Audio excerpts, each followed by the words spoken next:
Let's come back to your one meal a day. And you've touched on the fact that a big piece of the way you eat and the way you advocate for is high fat. So let's talk about what it looks like when you're cooking your prime rib. I'm sorry, not prime rib, ribeye.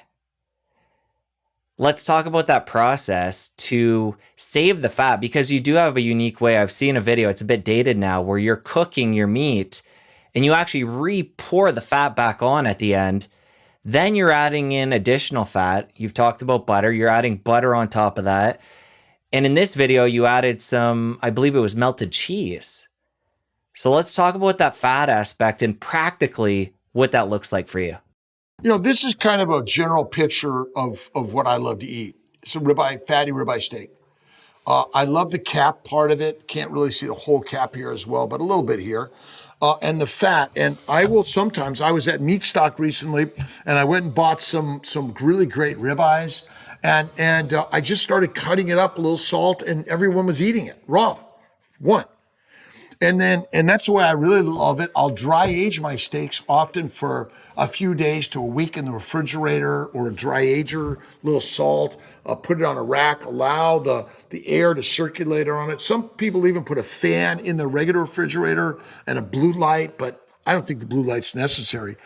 And then when I cook it, I'll either put it under the broiler to get it black and blue, and you slice it up. It pretty much is raw on the inside. It's cold, and the fat still looks like fat.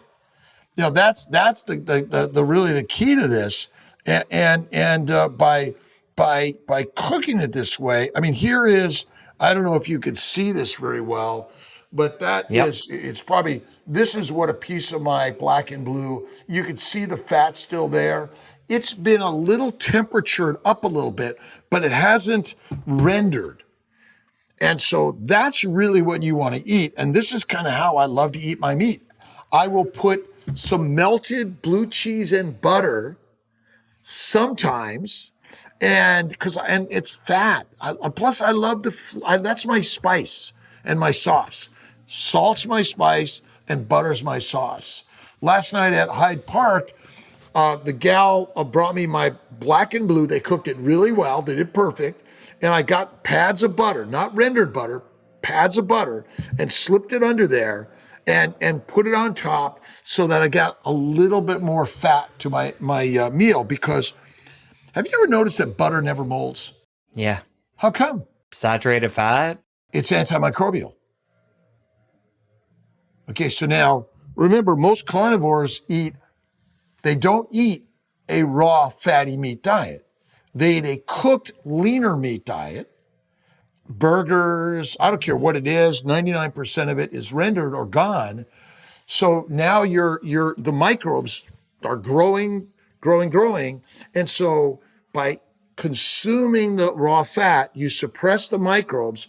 You essentially keep them lower in numbers. You do not want a high microbiome. You want a lower microbiome to no microbiome.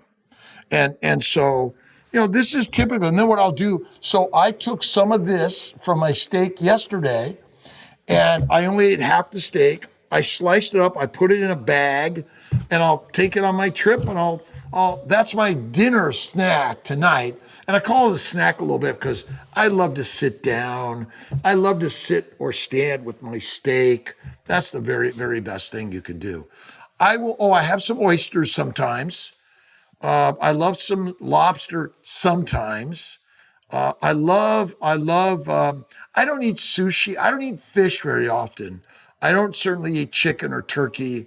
Occasionally, I love pork belly. And I will sometimes eat raw pork also. Now, I'm giving you what I do. Each person has to decide where they're going to get it and what they're going to do. But so far, I don't think our meat is contaminated with parasites. I think the microbes are flourishing in our gut. For somebody saying the cut of meat you've already chosen is a fattier cut, is it necessary to add that additional fat? Oh, God, no. No. But I think it's mostly lower fat than we might have eaten when we killed the animal ourselves.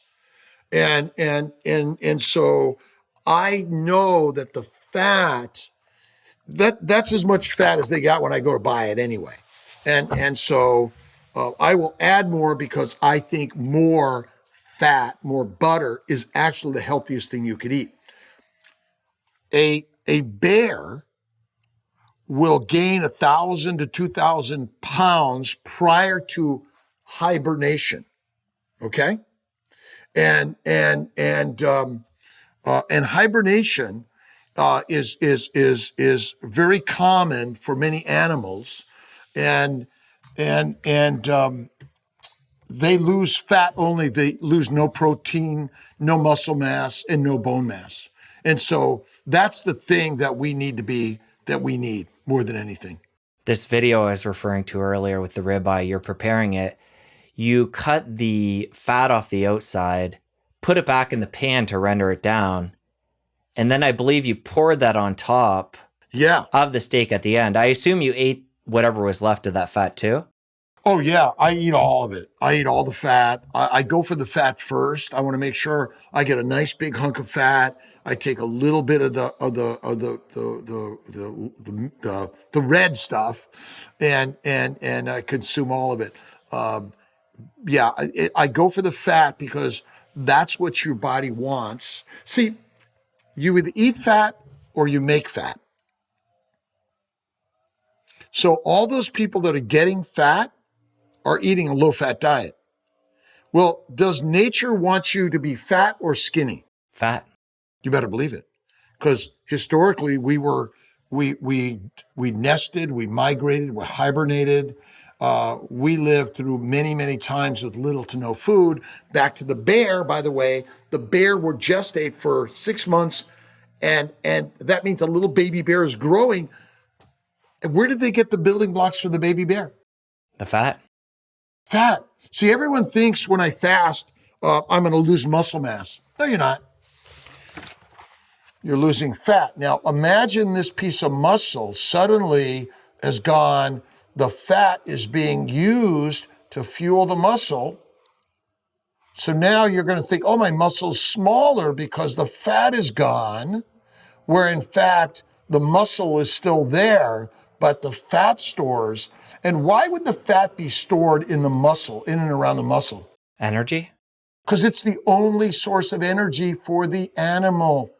We do not utilize glucose as energy.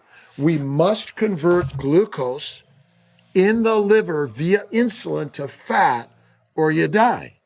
And so, the biggest problem, many people talked about it, Ansel Keys, he pushed a low-fat diet and we all bought it, or the scientists bought it, and then the government bought it, and actually maybe they knew what they were doing, and they told us don't eat fat, which basically the number of diseases has risen, and we're all eating lean meat, and we're eating plants, and ultimately we're getting all these diseases, and the answer is, well, I don't know why we're getting all the diseases, but what if it was simple as a low-fat diet? And fat comes from animals, by the way. Oils come from plants. And so I don't recommend plant oils of any significance or frequency ever. You really want to focus on animal fat. Whenever I hear the word healthy fats, I'm like, no. There's animal fat, there's plant oils, and all plant oils are industrially produced, all of them. So I'm assuming, but I want you to clarify, olive oil is out for you, avocado oil. And then what about coconut oil?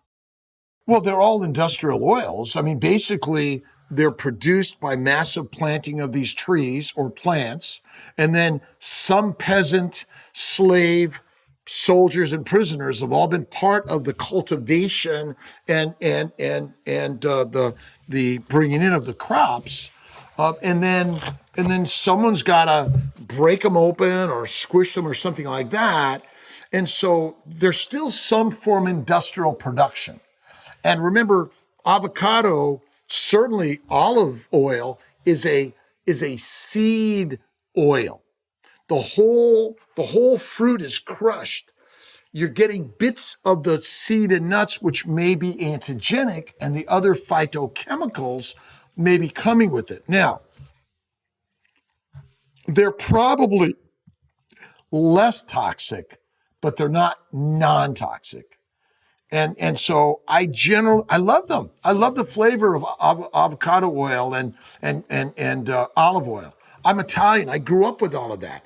But what I've learned is the vegans, olive oil, coconut oil, hemp seed oil, and olive oil.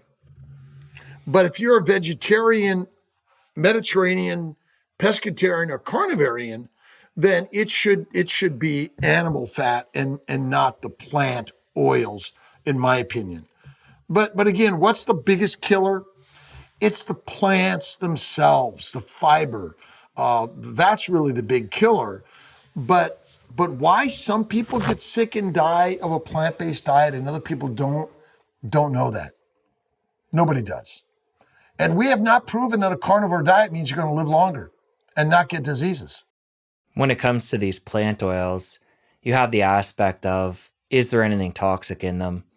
And then somebody like you who is eating a minimal amount of times and even a minimal, I would say, amount of food within that feeding, you also have to look at that's taking up volume and calories that could be a more nutrient-dense food from animals. The animal source of food is the most nutrient dense, but I think it just has the least amount of poisons, toxins, and side effects like fermentation. That's our biggest problem. And so, do some plants provide all the nutrients you need? Probably yes, but they come with a lot of poisons and poisonous side effects.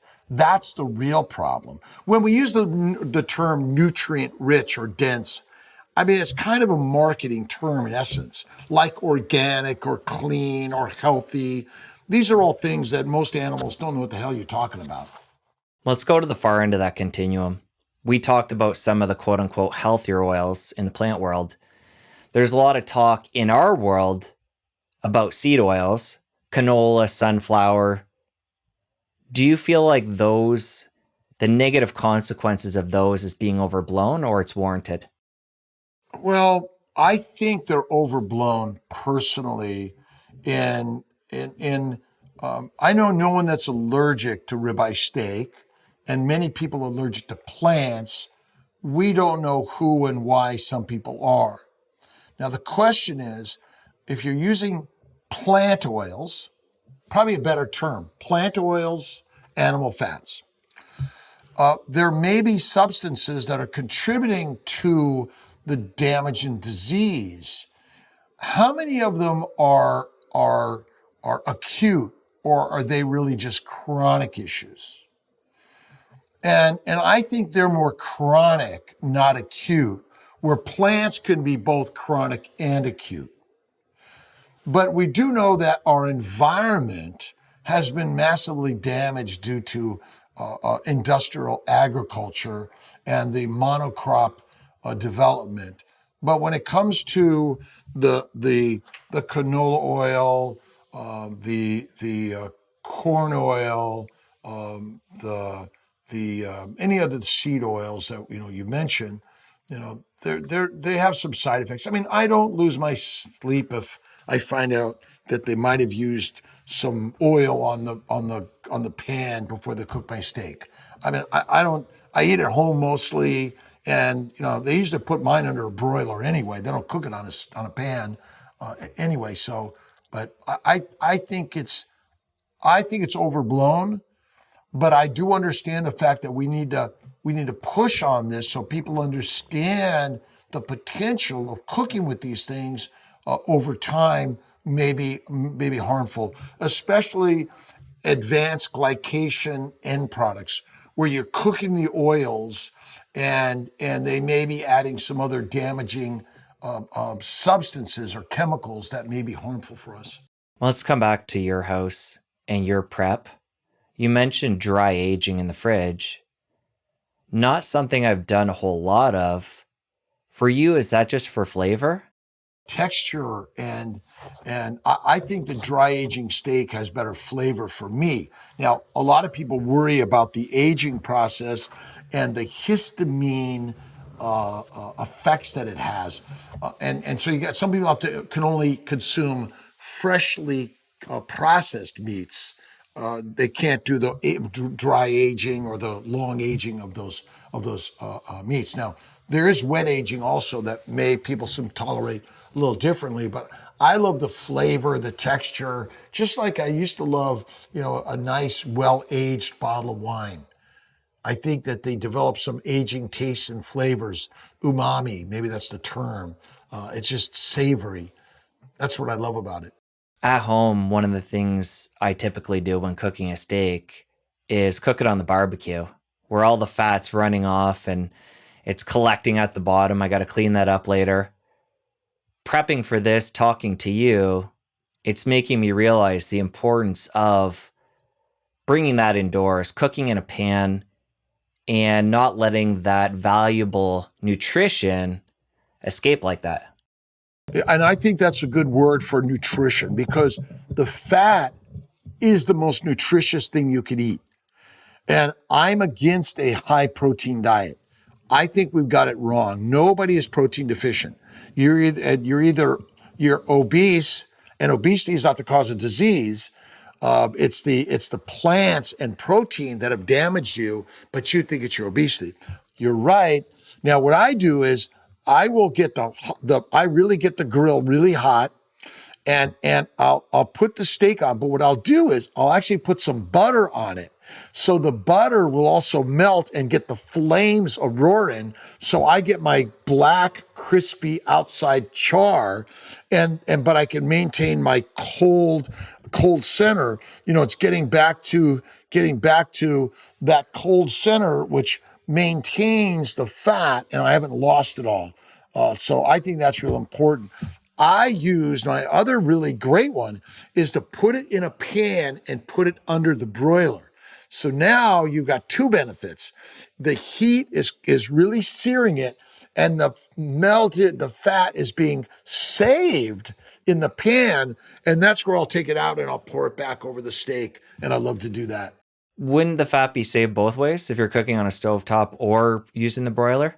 Yes, you're right. What I was talking about is the grill, the outside grill, where the heat's coming from the bottom. It's going to melt on there, and you're going to lose it. You're capturing it.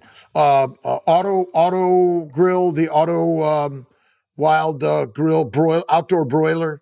Oh, okay, I haven't seen those. The outdoor broiler basically is like a propane with an infrared outside broiling, works great. You can do indoor commercial grade broiler is really good. You got to get it really hot, get the meat close to the flame. That's the very best. But yeah, I love to use like a stainless steel pan, well seasoned. I don't usually cook with black iron, cast iron, personally. Now that you talk more about those grills, I think I've seen a couple online. Auto Never Wild, I played think with it's one. called. Yeah. I bought one. I don't use it very much because my broiler is so good, and that's my preference because I want to save the fat, and the fat you want to save. But again, the uncooked fat, the more black and blue, rare to raw, I think is healthier for us. And you should give it a month. My good friend Chris Brandlin, who's running for Congress in the Las Vegas area, he's been doing the raw fatty meat. He's found some benefits, more strength, more clarity, better. The other thing I've noticed with your cooking is you're not afraid of salt. You're actually the opposite. You like to use quite a bit. Talk about the benefits there.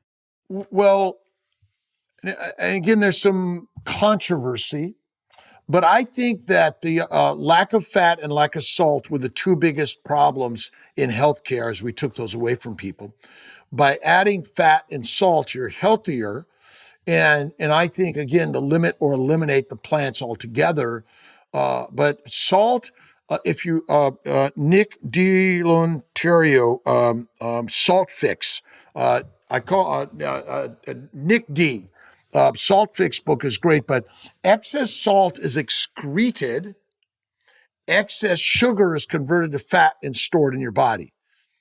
Simple as that. And so I love a butter, steak, salt. I love the taste. People like, I know Anthony Chafee, I don't think uses salt very much. Bella Moss, steak and butter gal, doesn't use salt.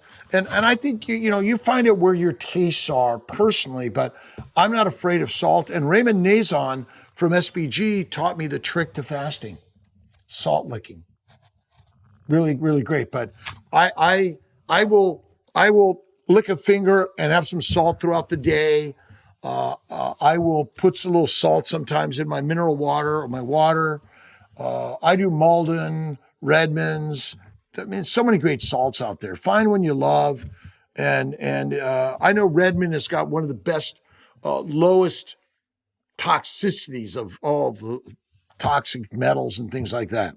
But I think that the salt is good, and sugar of any frequency or significance is not good for us. Organ meats, you're a fan. Organ meats. Talk about your favorites and how often you're having those. Well, let's see. I do a lot of organ meat supplements, and I do mostly ribeye, and I love the liver chopped up, just quickly sautéed or raw. It's really good. You could actually cut it up small pits, and you could freeze it, and I know someone else they froze it, and then they blended it and powdered it. And that was kind of interesting. And then they seasoned it. Pluck, if you look at my friend James from Pluck, they use these organ meats and make a shakeable form of this. I think just eat it. However you can get it in, I think it's good for us. I think Chafee says it's not necessary. And I don't think I've seen Sean Baker cut up a massive heart or liver in one of his YouTube or videos.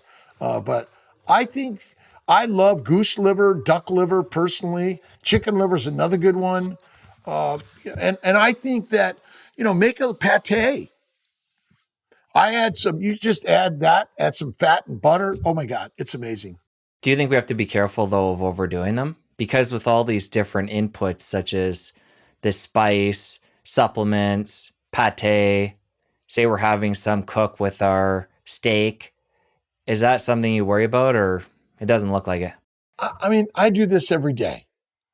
And have a little bit of liver if you want. I mean, I think I was watching, oh my God, my brain, Primal Bod, candy, Primal Bod.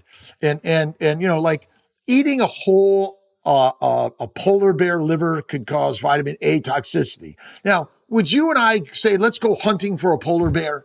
I mean, no. Nobody's doing that, right? A few Eskimos do it, but that's about it. And so, I don't overdo.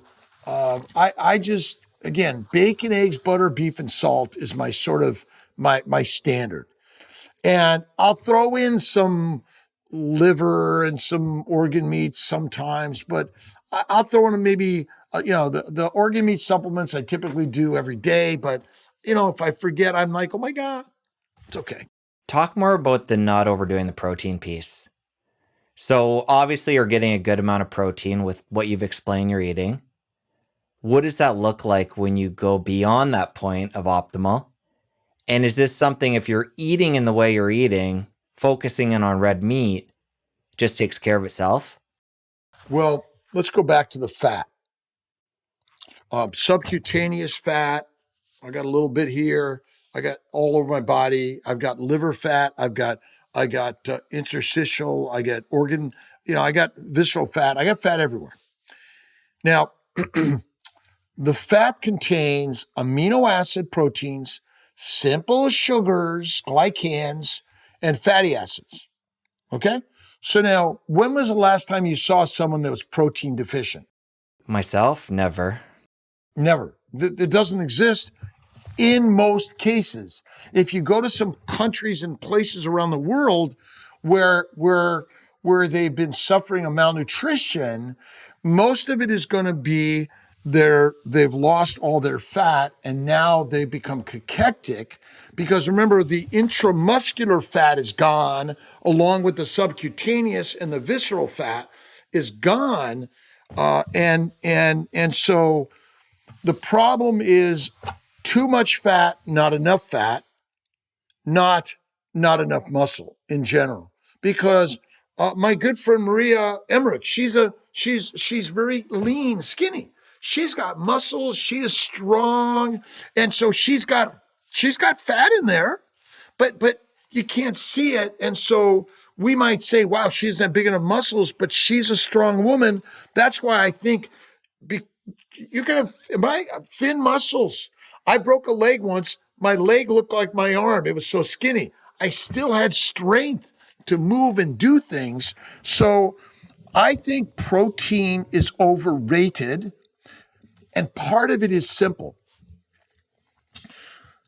We're trying to get rid of the carbs. So what else can we focus on? Protein. It's easy because we don't want to focus on fat. Let's focus on protein.